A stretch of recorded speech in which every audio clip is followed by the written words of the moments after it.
바로 여기서 가진 것 없이 시작한 우리의 딜레마가 생기는 것 같아요. 더 간절했기 때문에, 그래서 더 있는 힘껏 최선을 다했기 때문에 그 타격이 더 큰 거예요. 너무 아이러니하죠.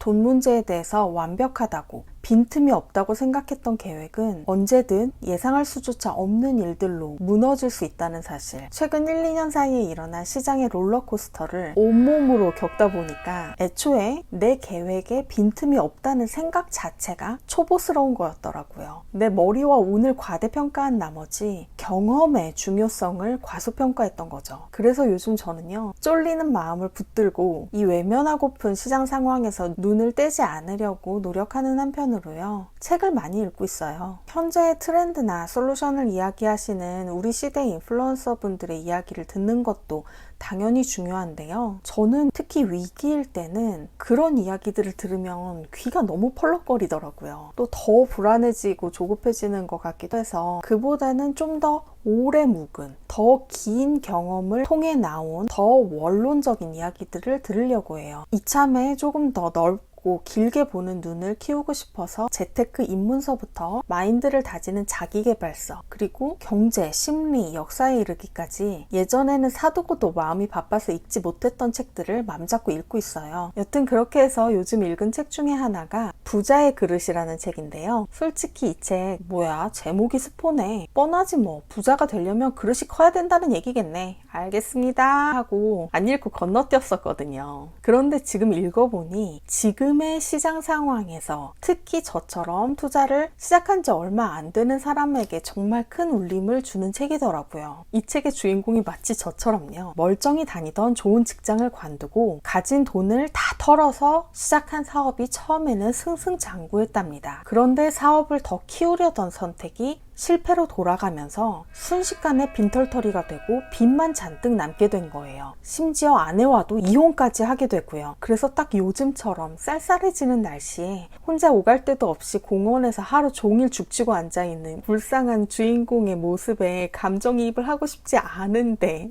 왜 자꾸 감정이입을 하게 되는 걸까요? 이런 주인공 앞에 자기가 주인공의 인생의 조커라고 주장하는 사람이 나타납니다. 그러더니 역시나 부자의 그릇이 되지 않아서 실패했다고 이야기하는 거예요. 아니 대체 부자의 그릇이 뭐길래 한참 숟가락 얘기하더니 이제는 또 그릇인가요?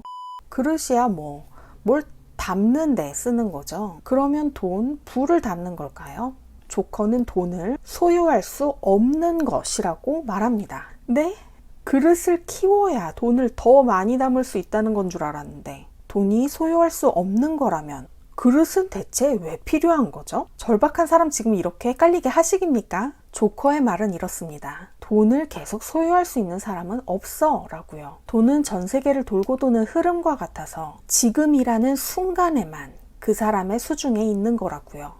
원래 계속 소유할 수 없는 것을 소유하려고 하니까 무리가 발생한다면서, 그래서 돈을 사용하는 법을 배워야 한다고요. 즉 조커가 말하는 부자의 그릇이란 돈을 많이 담는 능력이 아닌 돈을 사용하는, 즉 돈을 다루는 능력, 다룰 수 있는 돈의 크기를 이야기합니다. 그리고 이 돈을 다루는 능력은 많이 다루는 경험을 통해서만 키울 수 있다고 하는데, 바로 여기서 가진 것 없이 시작한 우리의 딜레마가 생기는 것 같아요. 부자들은 돈을 소유할 수 없다는 걸 알기 때문에 사고 나서 가격이 상승해서 더 큰 흐름으로 돌아올 곳에 돈을 사용합니다. 그리고 점점 더 큰 돈을 다룰 수 있는 능력과 안목, 즉 부의 그릇을 키우기 위해서 끊임없이 노력합니다. 이미 돈에 여유가 있기 때문에 시장 상황에도 크게 흔들리지 않습니다. 스스로 안전하고 냉철하게 판단할 수 있는 거죠. 때문에 실수를 아예 하지 않는 것은 아니지만 상대적으로 적게 하고요. 예기치 못한 상황을 대비한 안전망도 튼튼합니다. 반면에 가난한 이는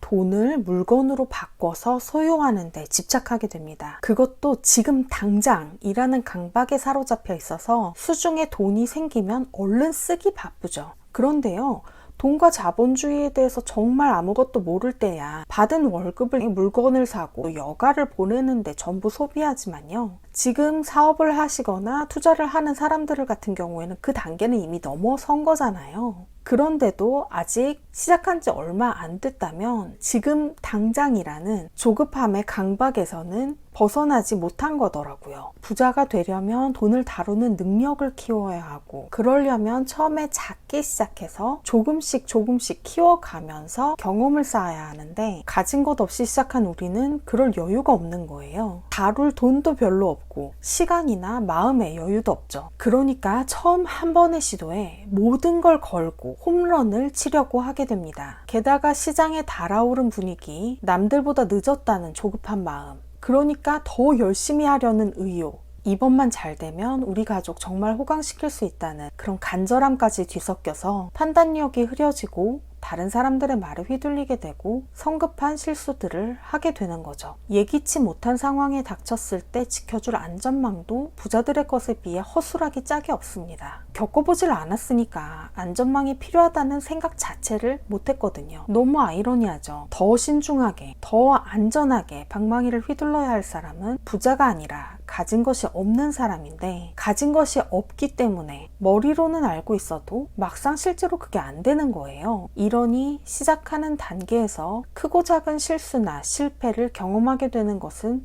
어떻게 보면 필연적인 결과인 것 같습니다. 더 간절했기 때문에, 그래서 더 있는 힘껏 최선을 다했기 때문에 그 타격이 더 큰 거예요. 이 책의 주인공처럼요. 그런데요, 이야기는 여기서 끝나지 않습니다. 만약 여기서 끝나버린다면 결론은 금수저로 태어나야만, 혹은 실패를 전혀 하지 않아야만 부자가 될 수 있다는 건데, 실제로는 그렇지 않으니까요. 요즘 책을 읽으면서 또 한 가지, 예전에는 별 감흥 없이 지나쳤지만 이제야 눈에 들어오는 것들은요, 빈손으로 시작해서 성공한 이들도 모두 하나같이 나는 끝났구나 하는 좌절의 순간들을 겪었다는 거였어요. 예상치 못한 일들은 누구에게나 닥치니까요. 위기를 한 번도 겪지 않고 성공한 사람은 없다 는 게 핵심인 거죠. 그러니까 결국 한 번은 죽는 게임인 것 같아요. 죽어야만 배울 수 있으니까요.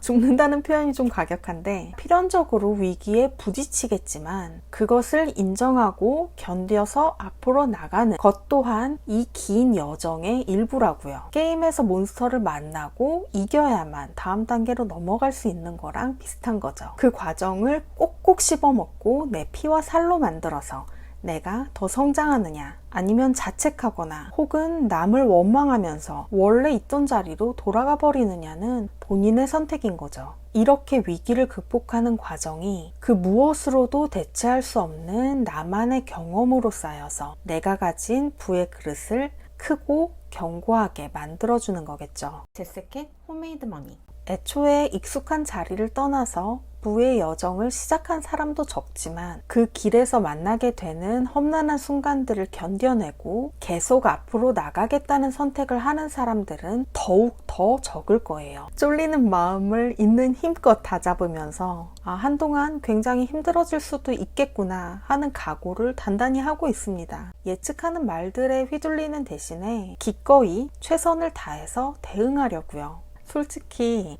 딱 1년만 더 일찍 시작했더라면, 시작할 때 내가 이걸 알았더라면 하는 생각이 안 드는 건 당연히 아니죠. 그런데요, 이 책의 주인공에게도 한창 잘 나갈 때 조커가 와서 이런 얘기들을 했다면 아마 귀등으로도 안 들었을 거예요. 경험해보지 않았으니까요. 원래 그런 거더라고요. 엊그제 동료 투자자분과 기차를 타고 가면서 이야기를 나눴는데요. 시장이 바닥을 치고 올라오는 다음 사이클의 시작점에 가장 먼저 진입할 수 있는 사람은 이전 사이클에 물려서 이를 박박 갈면서 기회를 노리고 있던 사람이라고 말씀해 주시더라고요. 준비하지 않고 시작조차 하지 않았던, 경험해보지 않은 사람들이 여전히 공포와 비관론에 사로잡혀 있을 때 과거의 경험을 바탕으로 시장을 예의주시하던 사람들은 기회를 잡겠죠. 기회는 준비된 사람들의 눈에만 보이는 거니까요. 그래서 걱정하거나 원망하거나 후회하는 말들을 내뱉는 대신에 대비가 필요한 것들은 대비책을 마련하고 지출부터 자금 계획, 시간 관리까지 모든 것들을 처음부터 다시 점검해보고 있습니다. 어려운 시기들을 견뎌내고 앞으로 점점 더 나은 선택을 할 수 있도록요. 우리 구독자 여러분들께서도요, 지금 어떤 상황에 계시든 매 순간의 경험을 바탕으로 나를 성장시키고 앞으로 나가는 선택을 하시기를 진심으로 응원하겠습니다. 댓글로 의견과 마음 나눠주시고 구독과 좋아요, 알림 설정해주셔서 너무너무 감사드립니다. 덕분에 늘 힘내서 작업하고 있습니다. 저도 이 힘든 시간 어떻게든 잘 살아남아서 다음 주에도 도움이 되는 영상으로 다시 찾아뵙도록 하겠습니다. 영상을 끝까지 시청해주신 구독자 여러분, 오늘도 정말 멋진 하루 되시길 바랍니다. 감사합니다.